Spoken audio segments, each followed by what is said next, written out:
Entonces vamos a continuar con nuestro tema que hemos venido abordando desde la entrega anterior. Este tema se relaciona directamente con las estrategias de gestión de mejora sobre los procesos. Lo habíamos comentado en la clase anterior, precisamente la base de la presentación es la misma, son las 7 H's. Y pues el propósito es cerrar el curso con estas herramientas, conociendo un poco eh, su uso, la forma como se abordan al momento de intervenir una organización y las maneras que, o más bien el aporte significativo que nos entregan como tal.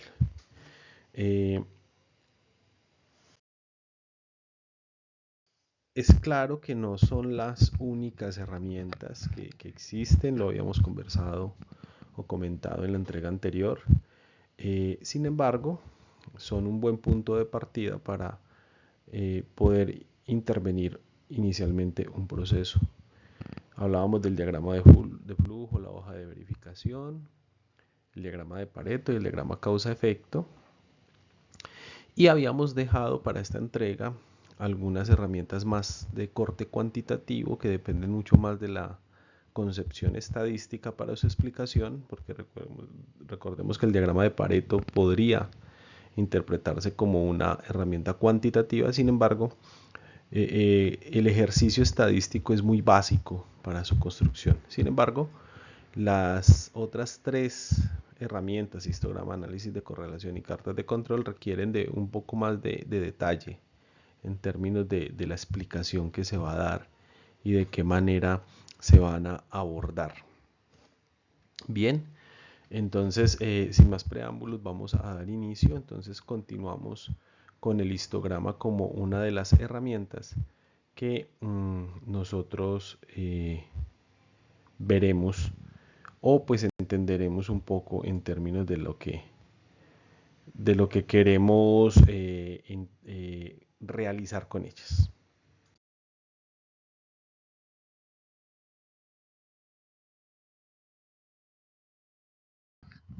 El histograma entonces es una representación gráfica de una distribución de los datos acumulados de una variable. Aquí es muy importante tenerlo en cuenta, es una sola variable la que es supeditada al análisis, a la realización de cálculos para poder obtener la gráfica, ¿sí? Es sobre una variable que la data recolectada permite abrir paso con el histograma para hacer un análisis y finalmente concluir sobre la misma variable. La ventaja que tiene el histograma es que facilita interpretar una distribución de probabilidad. Es decir, y aquí lo remito un poco a su asignatura de estadística inferencial, estadística básica, en la que seguramente ustedes tocaron o hablaron sobre los conceptos de distribución de probabilidad y cómo estos conceptos de distribución de probabilidad son importantes para la toma de decisiones en cierto tipo de procesos, ¿sí? Siendo el histograma una herramienta gráfica que permite visualizar esas diferentes distribuciones de probabilidad. Aquí podemos ver una distribución normal que en verde se nota más hacia la izquierda, vemos otra azul, otra naranja, una roja, todas cumpliendo diferentes posiciones a lo largo del eje y con una interpretación particular de cada una. Esto es precisamente una distribución de datos que uno podría considerar de comportamiento normal, pero que miren que aunque son 4 distribuciones con la misma tendencia, o sea, a la normalidad, encontramos que la forma de interpretar esa normalidad es distinta. Por eso el histograma tiene esa capacidad inigualable de mostrarnos de manera gráfica cómo se comportan los datos, a pesar de que nosotros asumamos que se están comportando de cierta manera. Por eso es muy importante que la intuición no haga parte del proceso de análisis, aunque es importante, pues en la experiencia genera a veces intuiciones sobre el resultado de un proceso, pero eh, el uso de estas herramientas facilita visualizar esas situaciones reales que están ocurriendo para nosotros con el conocimiento que tengamos podamos de alguna manera tomar decisiones acertadas o buscando una mejora del mismo proceso.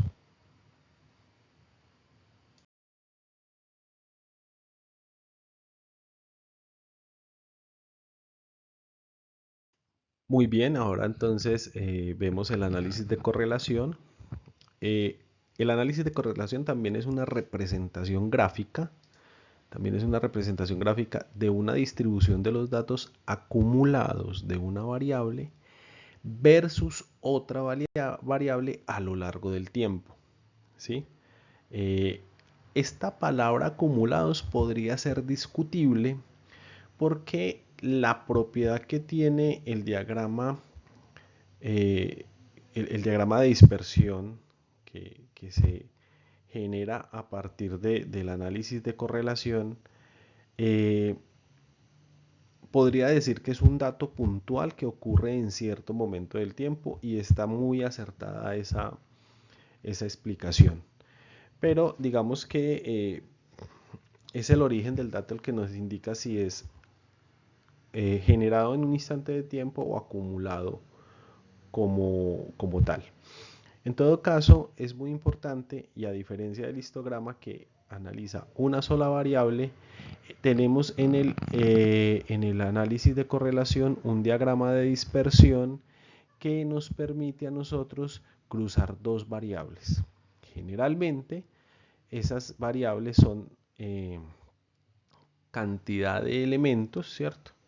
O mejor, cantidad de elementos que ocurren en cierto tiempo, ¿sí?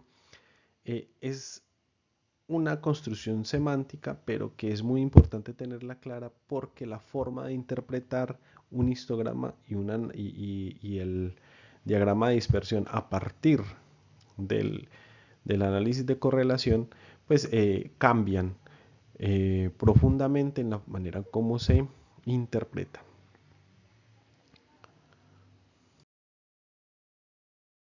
Y aquí vamos entonces con una explicación un poco general, pero muy importante tenerla en cuenta para lo que es el análisis de correlación. Existen algunas normas, algunas fórmulas matemáticas que nos permiten a nosotros determinar el análisis de correlación. Es importante tener claro que el análisis de correlación parte de la construcción de un diagrama de dispersión, ¿sí?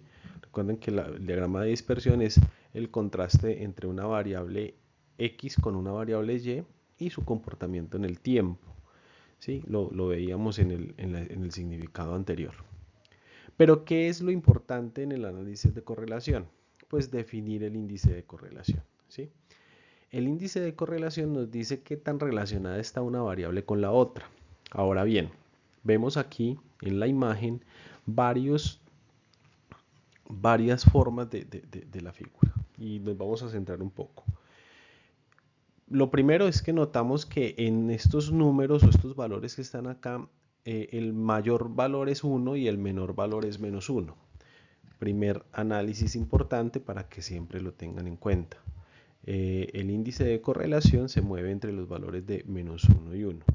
Siendo -1 la relación inversa y siendo 1 una relación directa. Es decir, cuando yo aplico el cálculo del índice de correlación y encuentro que este me da un valor de -1 o cercano, puedo casi que intuir que la gráfica o los puntos que se tienen en ese diagrama de dispersión todos tienden a tener una pendiente negativa.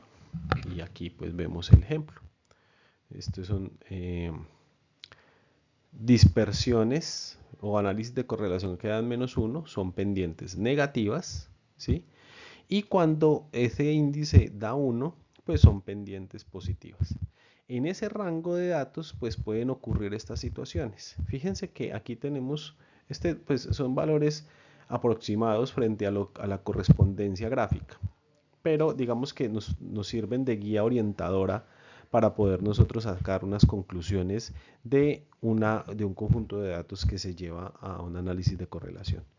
Cuando vemos una dispersión de esta manera, pues encontramos, por ejemplo, que tenemos un análisis de correlación, un índice de correlación que da 0.8. Nótese que los puntos están dispersos, pero tienden siempre a tener una pendiente positiva. Yo siempre aquí hago la invitación a que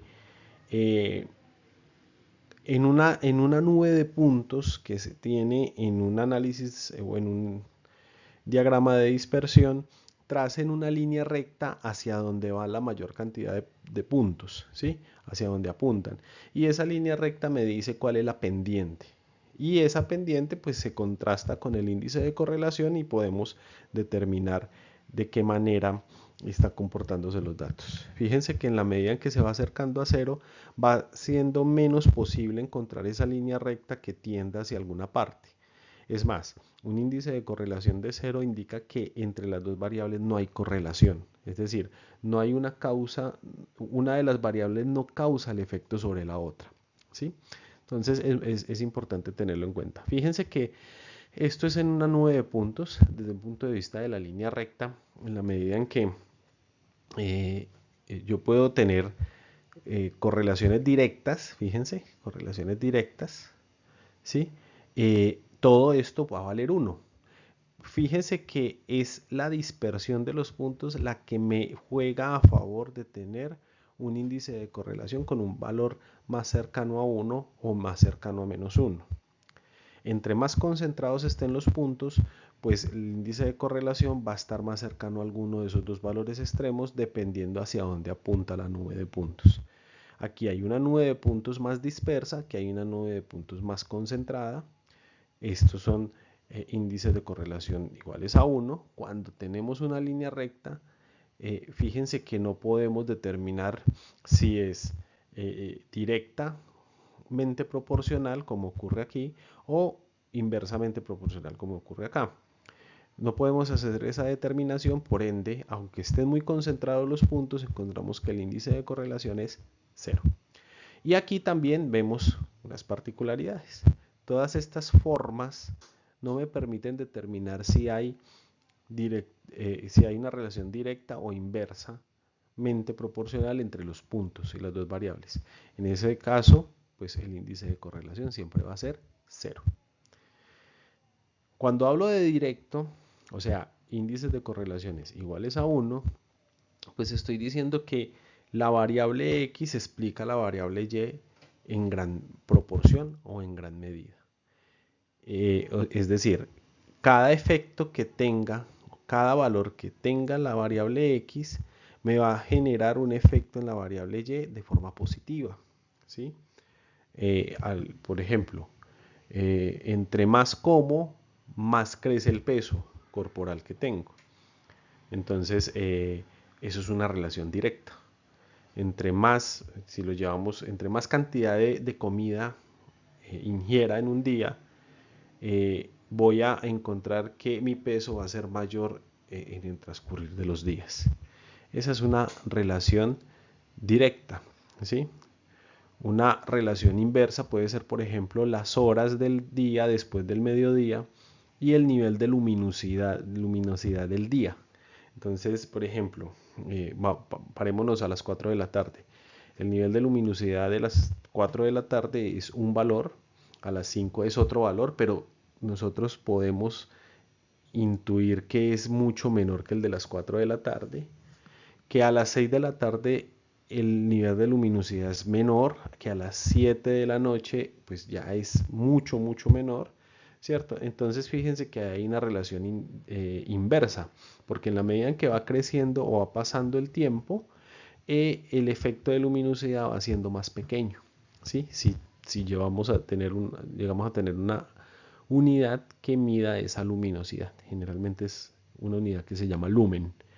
Entonces fíjense que ahí hay una relación inversa.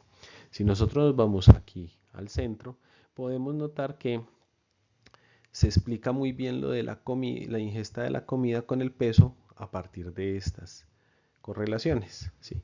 Entre más comida como, más peso tengo. Entre más horas pasen, menos luminosidad tengo. O sea que se ajusta mucho este, esta parte de un índice de correlación negativo, cercano a -1 o igual a -1, para explicar una relación inversa. Y nótese que cuando estoy en cero, pues yo no puedo decir nada para ambas situaciones. En la ingesta de comida, aquí hay una explicación, por ejemplo, entre más como, no pasa nada, todo mantiene constante. Pues obviamente ahí no hay una relación, ¿cierto? Y lo mismo pasa con la luminosidad. Entre más pasa el tiempo, la luminosidad permanece constante. Por tanto, el tiempo no tiene que ver nada con la luminosidad si esta fuese la gráfica que nos diera, ¿sí? Entonces digamos que con eso podemos tener cierta claridad sobre el análisis de correlación.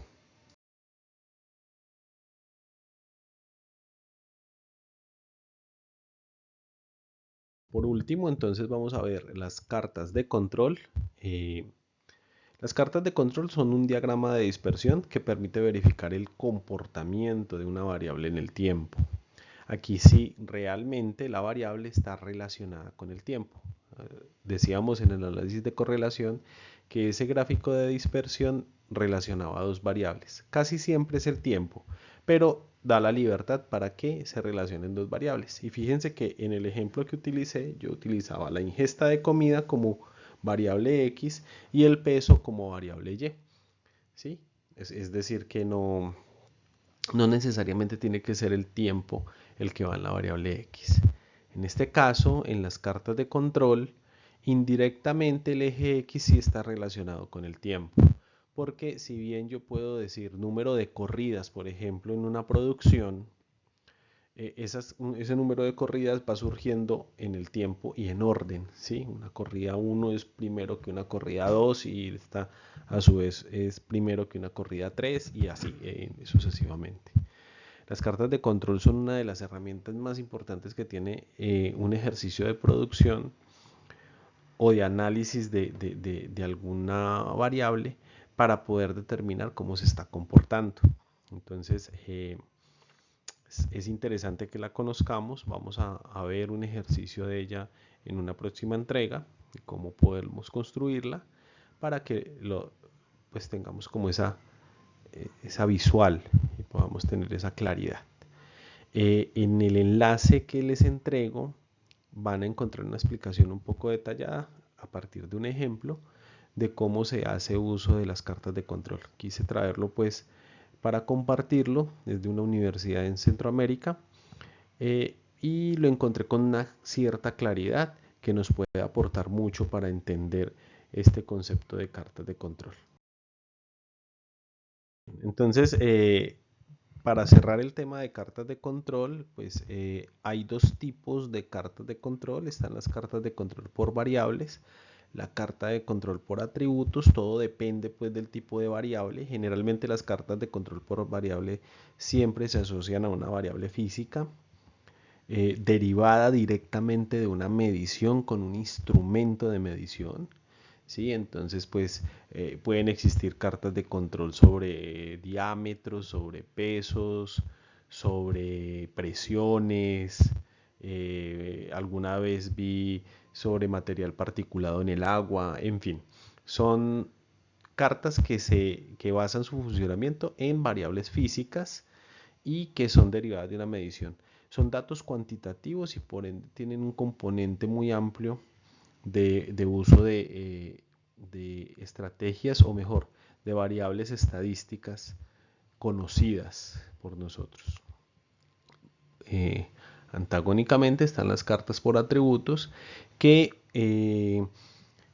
no generan los datos a partir de una medición con un instrumento, sino a partir de conteos, ¿sí? Se definen los conteos sobre un defecto que yo quiera analizar y esos conteos me permiten generar una carta de control para graficar. No vamos a entrar en mucho detalle en este curso, no es el alcance como tal para ver cada uno de estos elementos, pero quería traerlos acá en la presentación para que ustedes también tuvieran en cuenta que este tipo de cartas se encuentran en el haber pues de herramientas que podemos utilizar para analizar un proceso.